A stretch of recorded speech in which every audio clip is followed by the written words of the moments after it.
ভারতের ইতিহাসে এমন হৃদয় বিদারক বিমান দুর্ঘটনা এর আগে কেউ দেখেনি। 12 জুন দুপুর 1:17 নাগাদ ঘটে গেল এক ভয়ঙ্কর দুর্ঘটনা।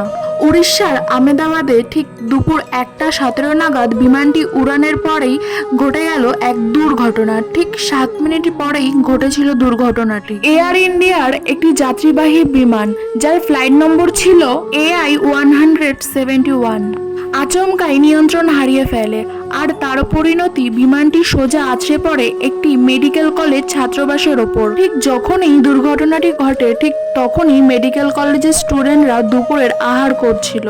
বিমানটিতে ছিল 242 জন যাত্রী। বিমানটি আছড়ে পড়ার মুহূর্তটি ধরা পড়েছে ক্যামেরায়। বিধ্বস্ত হওয়ার সাথে সাথেই বিমানটিতে আগুন ধরে যায়, তারপর সেখান থেকে ধোঁয়ার কুণ্ডলী বার হতে থাকে। জানা গেছে বিমানটি আছড়ে পড়েছে মেডিকেল কলেজের ছাত্রাবাসে, যেখানে MA-BS শিক্ষার্থীরা থাকতেন।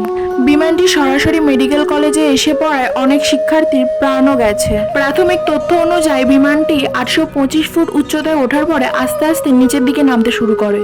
সংবাদপত্র ইন্টারটুতে জানিয়েছেন, গুজরাটের বল্লভভাই প্যাটেল জানিয়েছেন যে বিমানটি উড্ডয়নের পরেই বিপদের আশঙ্কা বুঝতে পেরে পাইলট সঙ্গে সঙ্গে এয়ার ট্রাফিক কন্ট্রোলে খবর দিয়ে তাদের জরুরি সাহায্যের জন্য আবেদন করে। কিন্তু এর কিছু সময়ের মধ্যেই সবকিছু নিস্তব্ধ হয়ে যায়।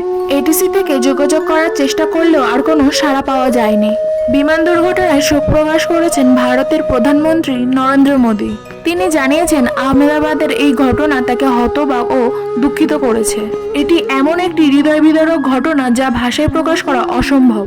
এই দুঃখের মুহূর্তে বিমান দুর্ঘটনায় ক্ষতিগ্রস্ত সকলের প্রতি সমবেদনা জানান। লাশের মিছিলে যোগ হচ্ছে একের পর এক নিহতের নাম। বিমানটিতে ছিল 242 জন, তার মধ্যে ছিল 2 জন পাইলট, 10 জন ক্রু এবং 230 জন সাধারণ যাত্রী ছিলেন। যাত্রীদের মধ্যে 169 জন ভারতীয়, 53 জন ব্রিটিশ, 7 জন পর্তুগিজ ও 1 জন কানাডিয়া ছিলেন। উড়িষ্যার আহমেদাবাদ থেকে যুক্তরাষ্ট্রের লন্ডনের দিকে এগিয়ে যাচ্ছিলেন। ঠিক তখনই আস্তে আস্তে বিমানটি নিচের দিকে নামতে শুরু করে। ঠিক নিচে নামার পরে বিমানটি ব্লাস্ট করে। ব্লাস্ট হওয়ার সাথে সাথে কিছু যাত্রী মারা যায় ও কিছু যাত্রী খুব খারাপভাবে আহত হয়। শুধুমাত্র 242 জনের মধ্যে 1 জন মাত্র বেঁচে ছিল।